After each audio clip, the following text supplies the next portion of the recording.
Journey এখন শুরু। আমরা রেডি। ইউএসএমএটি ট্যুর। আসলে চলো আমরা এই পাহাড়ে ঘুরি উইকেন্ডটা, তারপরে দেখি কি করা যায় না। আমি, ইমা, আমার বন্ধু নীলিমা এবং অনিক আমরা যাত্রা শুরু করলাম ক্যালিফোর্নিয়ার সোনোরার উদ্দেশ্যে সকাল 10:30টার দিকে। এখান থেকে দ্য ডালস অরেগন থেকে সোনোরা ক্যালিফোর্নিয়ার ডিস্টেন্স 670 মাইলের মতন। 670 মাইলকে কনভার্ট করলে এটা অলমোস্ট 1100 কিলোমিটারের মতন হবে।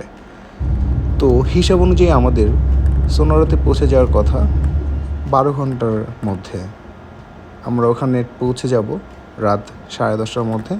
আমাদের প্রথম দিনের প্ল্যান হচ্ছে ক্যালিফোর্নিয়ার স্যান ফ্রান্সিসকো বেটা ঘুরে দেখা। আমরা রাত 11টার দিকে আমাদের হোটেলে পৌঁছালাম এবং সকাল সকাল উঠে সুন্দর একটি ব্রেকফাস্ট করলাম এখানে। এই বেস্ট ওয়েস্টার্ন হোটেলের সাথে ব্রেকফাস্ট ইনক্লুডেড।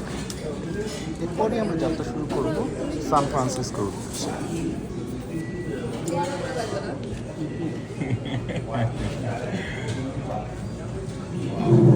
ভাই যে অপশন কি করতেছো তুমি? অনেক মানে লবণ চিটা দিচ্ছ, কি অবস্থা?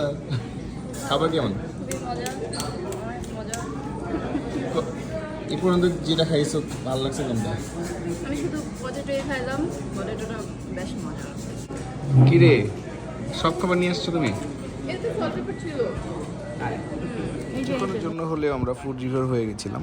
এনিওয়ে, এটা হচ্ছে আমাদের হোটেলের বাইরের ভিউ। দিনটা খুবই সুন্দর ছিল, সানি এবং ট্রাভেলের জন্য খুবই উপযুক্ত। আমরা এখন সোনোরার হোটেল থেকে সান ফ্রান্সিসকো থেকে রওনা দিব। 3 ঘন্টার হচ্ছে রাস্তা। সবাই রেডি, জার্নি শুরু হচ্ছে। এটা হচ্ছে আমাদের হোটেল, বেস্ট ওয়েস্টার্ন প্লাস সোনোরা।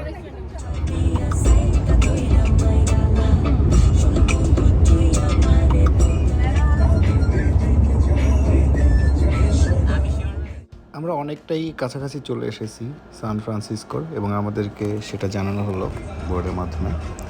ব্রিজটা খুবই সুন্দর ছিল, যদিও আমরা পরে গোল্ডেন গেট ব্রিজে এমনিতে যেতাম, কিন্তু আমাদের ভাগ্য খুবই খারাপ, যেটা কিনা আমরা পরের ভিডিওটা দেখতে পাবো। সান ফ্রান্সিসকো ডাউনটাউন খুবই সুন্দর, বড় বিল্ডিং দেখা যাবে এবং এটা হচ্ছে আরেকটি ব্লু স্টেট। সো এখানে অনেক কিছুই ওপেনলি করা যায়, যেটা অন্য রেড স্টেটে চিন্তাও করা যায় না।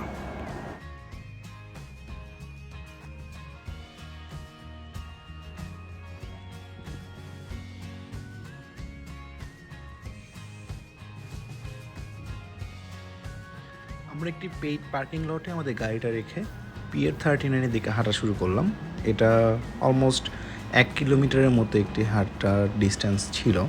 আমরা পুরো জার্নিটাই খুবই এনজয় করতেছিলাম, কারণ শহরের পুরো ভাইবটাই ডিফারেন্ট।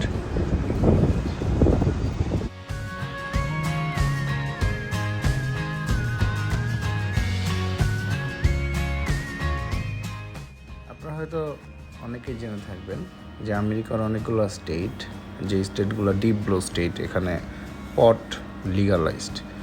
ক্যালিফোর্নিয়া তার মধ্যে একটা। সান ফ্রান্সিসকোর রাস্তাগুলো সেটা থেকে ব্যতিক্রম না।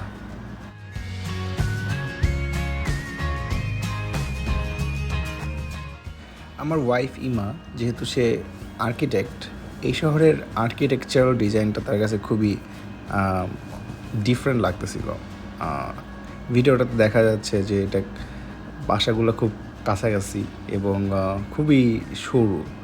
স্পেস কেমন সেটা বাইরে থেকে বলা ডিফিকাল্ট, বাট সবগুলো বাসায় দেখতে অনেকটা একই রকম। সো ইমা জিনিসটা খুবই এনজয় করতেছিল।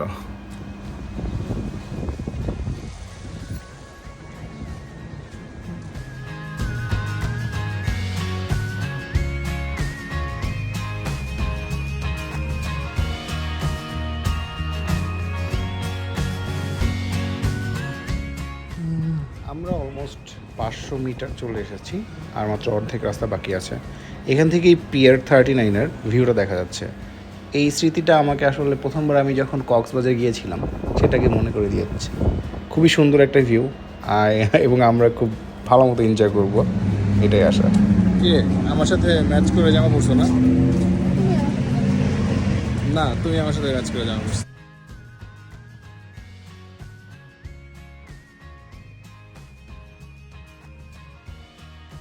আমরা যখন পিয়ার 39-এর কাছাকাছি তখন অনেক বাইকার তাদের স্কিল শো অফ করতেছিল, সো ফ্রিতে কিছুটা বিনোদন পেয়ে গেলাম।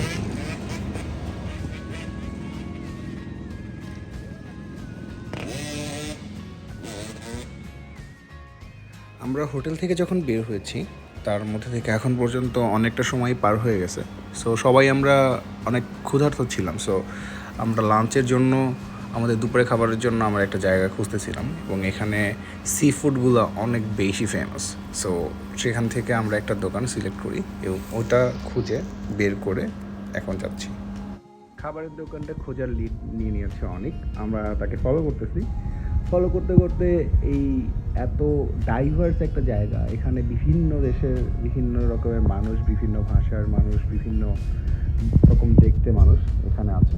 আমরা এটা এনজয় করতে করতে খাবারের দোকানটা খোঁজা শুরু করেছি।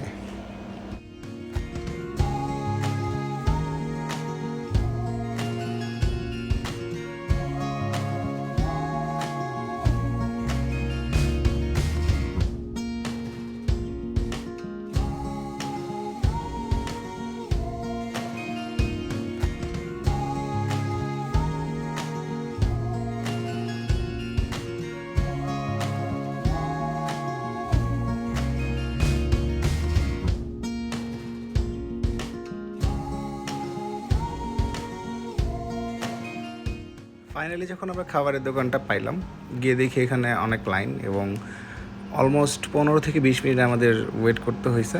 দেন আমরা বসার জায়গা পাইলাম। আর দোকানটার নাম হচ্ছে পিয়ার 39 ফিশ মার্কেট। এখানে দেখা যাচ্ছে যে কীভাবে তারা অনেক স্কিলের সাথে খাবারগুলো তৈরি করে।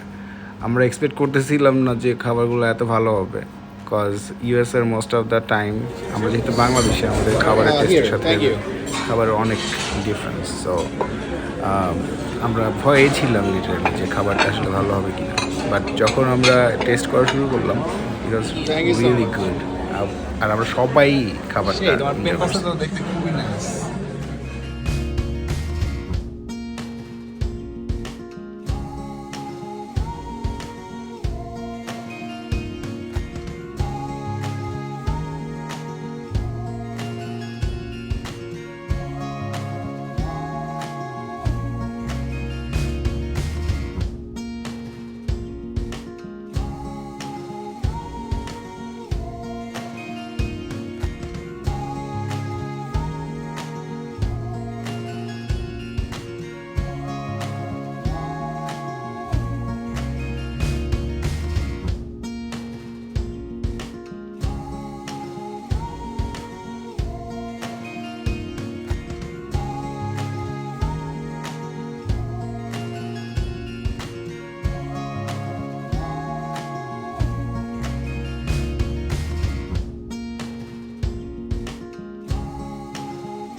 খাবার শেষে হাঁটতে হাঁটতে পিয়ার 39-এর একবারে শেষ মাথায় চলে আসলাম। এখান থেকে আমরা সাগরের পুরো ভিউটা পাচ্ছিলাম। পানিগুলো এত পরিষ্কার এবং নীল ছিল যে বলে বোঝানো সম্ভব না। আমি যখন সেন্ট মার্টিন গিয়েছিলাম শুধুমাত্র সেখানে এত পরিষ্কার পানি দেখতে পেয়েছিলাম। আমরা বাতাস এবং সব কিছুই অনেক এনজয় করতেছিলাম এখানের।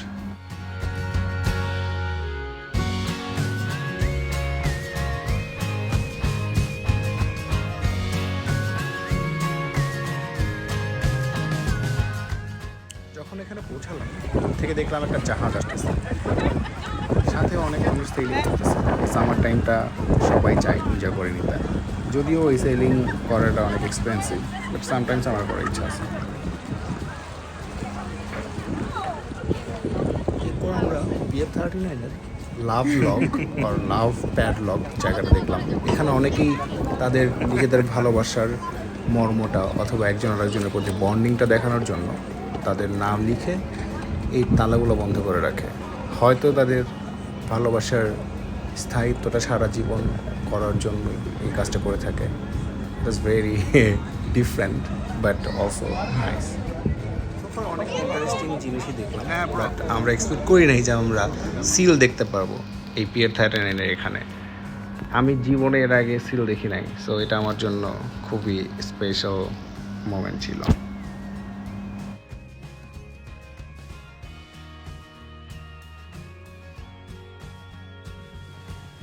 পিয়ার 39 থেকে আমাদের পরের জায়গা লম্বার্ড স্ট্রিট। এই স্ট্রিটটা সান ফ্রান্সিসকোর অনেক বেশি ফেমাস একটা জায়গা। ট্যুরিস্টরা এখানে সবসময় এসে থাকে, তো আমিও এই চান্সটা মিস করতে চাইনি। আমরা লম্বার্ড স্ট্রিট হয়ে আমাদের পার্কিং লটে ফিরে গেলাম এবং এখান থেকে আমরা যাত্রা শুরু করব গোল্ডেন গেট ব্রিজটা দেখার জন্য। একটা কথা বলে রাখা ভালো যে সান ফ্রান্সিসকো ফেমাস এটার ফগ অথবা কুয়াশার জন্য। এই জন্য আমরা একরকম ভয়ে ছিলাম যে আমরা গোল্ডেন গেট ব্রিজে যাব, সেখানে ফগের জন্য এই ব্রিজটা দেখতে পাবো কি পাবো না।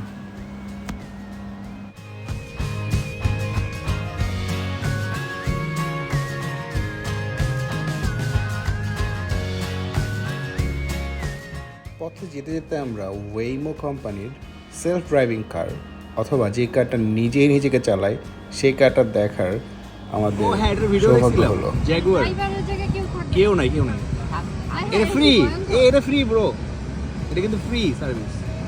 কারণ এটা হচ্ছে আপাতত এটা হচ্ছে তোমার মানে এটা কি বল টেস্ট কি জানি বলে, ওই ফেজ আছে তো ওই জন্য এটা free। এটা হচ্ছে কেউ চালাচ্ছে। আপনাদের কেমন লাগবে যদি দেখেন আপনাদের উবারে উঠে যে কোনো ড্রাইভার নেই, শুধুমাত্র গাড়িটা নিজে নিজেকে চালাচ্ছে? নিচে কমেন্টে জানাবেন। গোল্ডেন গেট ব্রিজের আমরা খুব কাছাকাছি চলে এসেছি। যেখানে বাঘের ভয় সেখানেই রাত পোহায়, কথাটা আবারও সত্যি পরিণত হলো। আমরা পুরোটা রাস্তা ভয়ে ছিলাম যে ফগের জন্য আমরা গোল্ডেন গেট ব্রিজটা দেখতে পাবো না, এবং এখানে এতই ফগ ছিল যে আমরা শেষ পর্যন্ত গোল্ডেন গেট ব্রিজটা দেখতে পাইলাম না।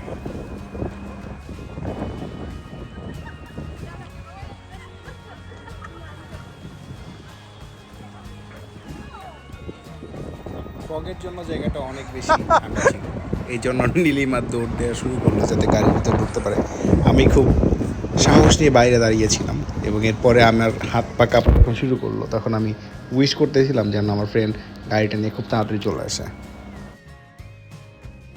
আমাদের নেক্সট স্টপ ওশান বিচ, যেটা হচ্ছে প্যাসিফিক ওশানের একটি বিচ। কিন্তু এই ফগ দেখে আমাদের মনের মধ্যে ভয় করতেছিল যে আমাদের বিচটাও খুব ভালো মতো দেখতে পারবো না এই ফগের জন্য, এবং তাই হলো। ফগের জন্য আমরা বিচটা ঠিক মতো দেখতে পেলাম না। দূর থেকে ছবি তুলে আমরা আমাদের হোটেলের উদ্দেশ্যে রওনা দিলাম। এভাবে আমাদের ট্যুরে শেষ হলো। সামারে প্যাসিফিক ওশান এত বেশি ঠান্ডা থাকবে জিনিসটা খুবই উইয়ার্ড। এনিওয়ে, এ হচ্ছে আমাদের ট্যুরের group. Hope you enjoy the video.